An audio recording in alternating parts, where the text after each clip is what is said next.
Assalamualaikum warahmatullahi wabarakatuh. Marhaban ya Ramadan. Sahabat Bawaslu, jumpa kembali pada episode program spiritual khusus di bulan Ramadan yang akan membahas tentang literasi kepemiluan sehingga diharapkan nanti akan memperkaya tentang hasanah kita tentang dunia kepengawasan pada program Ngabuburit Pengawasan Bawaslu Kabupaten Batang. Pada kesempatan kali ini kita akan spesifik untuk membahas tentang urgensi Bawaslu Kabupaten Batang di masa non-tahapan. Telah hadir di hadapan kita Ketua Bawaslu Kabupaten Batang, Bapak Mahbrur SPD MM. Selamat datang Pak di Ngabuburit Pengawasan Bawaslu Kabupaten Batang. Ya. Terima kasih Mas. Oke, nah ini Pak, kalau di masa tahapan kita mengetahui ya bahwa Bawaslu kerjanya kayak apa, bahkan ada yang bilang kerja di kabupaten tapi kayak kerja di ibu kota karena tidak pernah pulang karena saking sibuknya ritme pengawasan. Nah, kemudian kalau di masa-masa non tahapan, Pak, ini sekaligus memberikan edukasi kepada masyarakat sebetulnya Bawaslu itu ngapain sih dan urgensinya untuk apa? Kok Bawaslu masih tetap harus eksis di masa non tahapan, Pak? Silakan. Oke, terima kasih Mas Dargon ya. Sahabat Bawaslu semua. Mungkin kalau tadi kita berbicara urgensi ya, kalau di bulan Ramadan ini khususnya ya, kalau mungkin tidak ada Bawaslu Kabupaten Batang mungkin Mas ya, ataupun Bawaslu Kabupaten Kota, mungkin di bulan-bulan Ramadan kita tidak akan mendengar atau melihat tayangan di non-tahapan ini ya. Khususnya adalah pembahasan tentang pemilu, seperti programnya Bawaslu RI ini yang kita laksanakan adalah Ngabuburit Pengawasan ini. Mungkin tidak bisa melihat itu, tapi karena hari ini adanya Bawaslu Kabupaten Kota se-Indonesia, khususnya dalam Bawaslu Kabupaten Batang, ada program khusus ini di bulan Ramadan yaitu Ngabuburit. Ya, mungkin ini salah satu yang eksistensi, urgensi kepentingan adanya Bawaslu di tingkat kota untuk bekerja di non tahapan begitu. Ini contoh spesifik begitu. Dan ini sebagai kalau kita berbicara secara umum ya di non tahapan ini kan mungkin kurang lebih Bawaslu itu mengelola. Kalau di aturan hari ini ya kita kan pemilu di tahun 2024, nanti insya Allah di tahun 2029 ya. Dan masa jeda itu sebenarnya tidak panjang sebenarnya. Kurang lebih itu kalau di tahapan pemilihan itu kan 20 bulan. Total keseluruhan tahapan. Nah, kemungkinan Bawaslu Kabupaten Kota itu kurang lebih 1,5 tahun itu. Jedanya dari 2024 yang dipertanyakan banyak orang saat non tahapan ini Bawaslu ngapain dan sebagainya. Nah ini salah satu tadi kita kenapa urgensi Bawaslu ya pertama adalah kita adanya fondasi Mas. Jadi kalau kita mau melaksanakan pemilu itu kan ada yang awal itu adalah adanya proses panjang adanya kalau istilahnya adalah adanya fondasi dulu. Nah Pak Gayomah itu kan harus ada fondasi. Tanpa fondasi yang kuat ya, bisa dikatakan dipertanyakan oleh publik pemilu yang bermasalah dan sebagainya. Makanya hari ini di dalam fondasi atau pelaksana pemilu dan pemilihan ini Bawaslu melaksanakan beberapa program ya untuk lebih khususnya ini adalah di pendidikan politik ya bagi pemilih pemula, masyarakat dan seluruhnya seperti itu Mas. Nah, saya tertarik Pak dengan kalimat pondasi tadi ya, bahwa pondasi itu adalah menyiapkan agar bangunan itu kokoh tentunya. Nah, kalau boleh tahu Pak, selain tadi yang telah di-spill itu kan, program-program yang menjurus dalam rangka membentuk pondasi ini apa saja Pak? Ya, di Bawaslu RI ya, khususnya di non tahapannya ada salah satu program yang cukup menarik di non tahapan ini adanya surat edaran dari Bawaslu RI ya terkait konsolidasi demokrasi. Ini rumah besarnya Mas. Rumah besar itu konsolidasi demokrasi ini adalah fondasi utama sehingga di dalam fondasi-fondasi itu yang sesuai dengan program Bawaslu RI adalah konsolidasi demokrasi, khususnya di Bawaslu Kabupaten Batang ini kita mempunyai beberapa program terkait dengan konsolidasi demokrasi ini. Seperti kegiatan kita yaitu terkait dengan Bawaslu mengajar. Ya, terus ada kegiatan lagi kita melakukan diskusi-diskusi publik FGD, silaturahmi ke beberapa tokoh-tokoh masyarakat, di mana kita menjelaskan mungkin hari ini kan banyak dikatakan bahwa dalam proses pemilu-pemilihan, terjadi kecurangan dan sebagainya. Nah, ini saat-saat konsolidasi demokrasi ini bagaimana Bawaslu menjelaskan. Ada proses regulasi di situ yang harus kita lalui.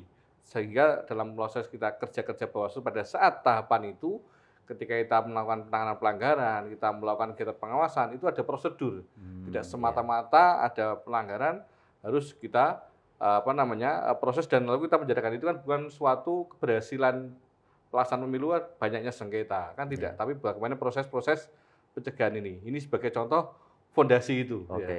Bagaimana Ya. pencegahan itu, walaupun ini tidak begitu dalam proses pemilu-pemilihan itu keberhasilan yang begitu ditampakkan tidak, tapi proses pencegahan ini suatu proses yang kita lakukan dalam menjaga proses pemilu dan pemilihan ini, terutama nanti di fondasi-fondasi ini di dalam menjelang tahapan pemilu itu kita lakukan begitu, Mas. Oke. Kalau dilihat rumah besarnya kan konsolidasi demokrasi yang kemudian itu secara spesifik diterjemahkan oleh Bawaslu Batang melalui kegiatan-kegiatan tadi yang disampaikan ya Pak ya. Ada Sambang Tokoh, terus kemudian ada Bawaslu Mengajar. Nah, kalau saya melihat lingkaran ini kan berarti yang disasar banyak nih, Pak. Bawaslu Mengajar pasti yang disasar mahasiswa sama pelajar kan gitu ya.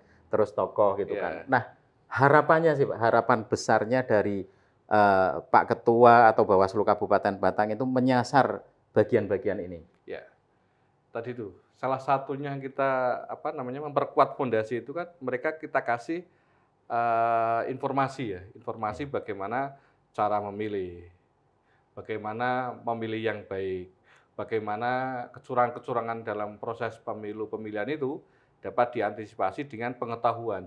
Ketika mereka mengetahui aturan regulasi, boleh tidaknya dalam kegiatan kampanye, ya, dalam kegiatan pemungutan dan penghitungan suara, sehingga masyarakat itu ketika dia mengetahui dapat mencegah proses itu, ya. Sehingga dalam kegiatan-kegiatan tadi konsolidasi demokrasi ya, mungkin saya tambahkan juga Mas, ada yang lupa tadi ya terkait dengan Saka Adiasta Pemilu ya, bagaimana kita melatih anak didik kita berkegiatan pramuka. Ada lagi program Tilik Desa, ini desa-desa pengawasan, desa anti politik ya. Bagaimana kita melakukan konsolidasi itu, salah satu ke tokoh-tokoh juga itu dan ke pemilih pemula, ke tokoh agama di dalam rumah besarnya konsolidasi demokrasi itu adalah ketika kita menyampaikan terkait regulasi, terkait aturan, sehingga banyak informasi yang liar ya. Informasi liar ini kok ada money politik Bawaslu tidak bisa menindak, ada isu liar terkait dengan kecurangan penggelembungan, katakanlah ada penggelembungan perolehan suara, sehingga dapat ditepis ini oleh masyarakat ini. Karena apa? Proses contoh ini ketika ada isu terkait penggelembungan perolehan suara atau hilangnya suara. Nah, ketika kita melakukan konsolidasi, kita datang ke masyarakat, kita datang ke Bawaslu Mengajar, kita ke Pramuka dari Saka Adiasta ini kita menjelaskan bahwa proses pemungutan dan penghitungan suara itu kan dari bawah. Di mana di TPS itu dijaga ada yang namanya pengawas TPS, ada saksi, ada petugas dari KPS itu sendiri, dan ada masyarakat. Di mana di situ harus ada aturan biar istilahnya pencegahan suara itu tidak hilang, adanya harus dilakukan di tempat yang terbuka pada saat penghitungan suara. Itu contoh. Terus prosesnya tidak hanya di TPS kan, dimulai dari TPS, dihitung lagi di tingkat PPK atau tingkat kecamatan, direkap lagi di tingkat kabupaten. Ini bagaimana proses-proses ini yang kita lakukan dalam menjaga suara itu ya sesuai dengan dari proses yang ada atau tidak hilang ketika dalam proses dari TPS sampai dengan rekapitulasi di tingkat kabupaten. Itu menjelaskan kepada masyarakat. Semacam edukasi pengawasan ya Pak, atau edukasi politik ini ya. Gitu ya.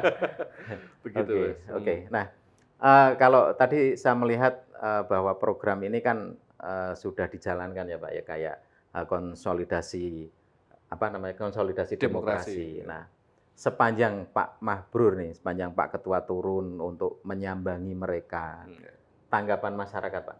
Ya, beberapa hal mungkin terkait dengan keberanian saja Mas ya. Jadi memang pernah Bawaslu itu ada tagline ya, istilah itu berani lapor. ya. Berani lapor. Jadi menolak politik uang dan berani lapor itu. Nah, keberanian ini dan pengetahuan ini yang mungkin sangat dibutuhkan oleh masyarakat. Sehingga apa? Kalau contoh ini, contoh ketika ada suatu permasalahan, ketika hanya menyampaikan lewat DM di Instagram dan sebagainya, itu memang bisa kita proses, Mas. Tapi kan ada syarat-syarat formil yang harus dilampaui, adanya terlapornya siapa, identitas pelapor, identitas terlapor. Ini kan bagian dari proses-proses ini yang harus diketahui oleh masyarakat. Jadi tidak hanya informasi yang tidak jelas langsung menyebar di media sosial, nah, itu pun kalau Bawaslu itu kita melakukan proses itu ada istilahnya kita melakukan pencegahan terlebih dahulu ya. Sehingga memang proses-proses ini yang harus kita lalui dengan masyarakat. Sehingga pengetahuan mereka ini sebagai fondasi tadi ya. Kurang lebih 1,5 tahun nanti kita memperkuat fondasi ini dalam program adalah konsolidasi demokrasi. Oke. Nah, artinya konsolidasi demokrasi ini kan juga bisa memanfaatkan segala potensi yang ada itu ya Pak ya. Nah, kalau tadi Pak Ketua sempat menyentil tentang bisa laporan lewat medsos atau DM Instagram dan lain sebagainya. Artinya sebetulnya Bawaslu sangat terbuka sekali Pak ya dengan masyarakat. Ada nomor WA yang bisa dihubungi dan lain sebagainya begitu ya artinya ya. Nah, terus ini Pak, mungkin yang terakhir ketika Pak Mabrur turun ke lapangan, terus kemudian antusiasme masyarakatnya juga kalau saya mendengar ceritanya cukup bagus juga ya mereka ya. Nah, harapan dari ketika Bawaslu Kabupaten Batang telah melakukan langkah-langkah program konsolidasi demokrasi ini, harapan terbesarnya sebetulnya apa Pak untuk kehidupan demokrasi khususnya di Kabupaten Batang maupun di tingkat masyarakatnya? Oke, jadi perlu digarisbawahi Mas Akon ya.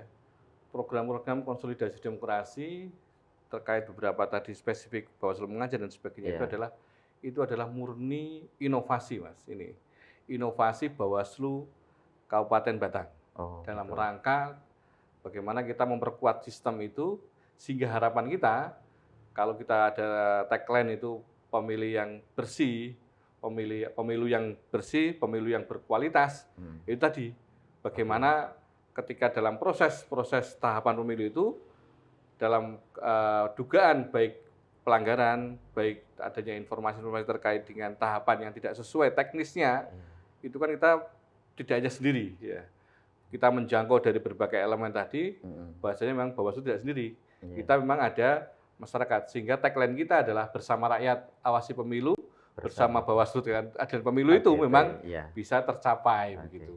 Nah, kalau saat ini Bawaslu yang turun nih ke bawah gitu kan, boleh nggak sih Pak masyarakat atau lapisan elemen masyarakat itu main ke Bawaslu untuk sekedar ngobrol, diskusi tentang pengawasan dengan siapapun yang ada di Bawaslu? Boleh nggak Pak? Ya boleh sekali ya. Boleh sekali. Dibuktikan dengan adanya program Mas. Program Bawaslu itu adalah salah satu yang masih kuat program ini ya sejak tahun 2017 adanya pojok pengawasan. Pojok pengawasan. Pojok pengawasan ini bagaimana informasi literasi itu bisa didapat oleh masyarakat ya. Kalau datang ke Bawaslu ya, di situ kita ada tempat ya bagaimana masyarakat itu mau mencari bisa ngopi juga ya. Kecuali bulan Ramadan. Oh, Ramadan bisa juga, bisa ngopi Mas. Iya. Tidak dilarang ngopi di bulan Ramadan ya, tapi waktunya. Iya betul. Oke. Tapi karena memang itu ada pojok pengawasan ya bisa difungsikan masyarakat.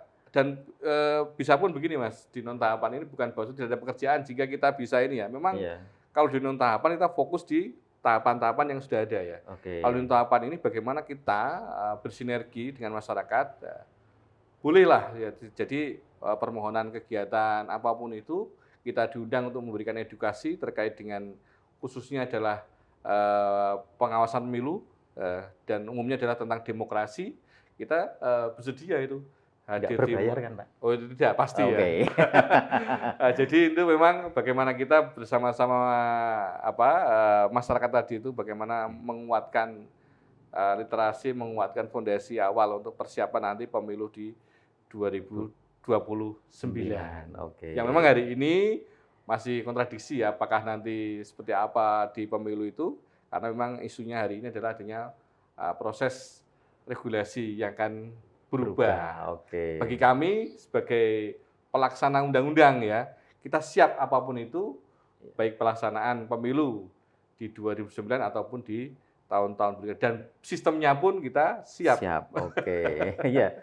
Terima kasih Pak Ketua atas Siap. berbagi informasinya, dan ini penting bagi sahabat Bawaslu sekalian, bahwa Bawaslu Kabupaten Batang membuka pintunya lebar-lebar bagi sahabat Bawaslu yang ingin berkunjung ke Bawaslu untuk berdiskusi seputar kepemiluan dan demokrasi, ataupun berdiskusi tentang dunia pengawasan pemilu melalui kegiatan pojok pengawasan.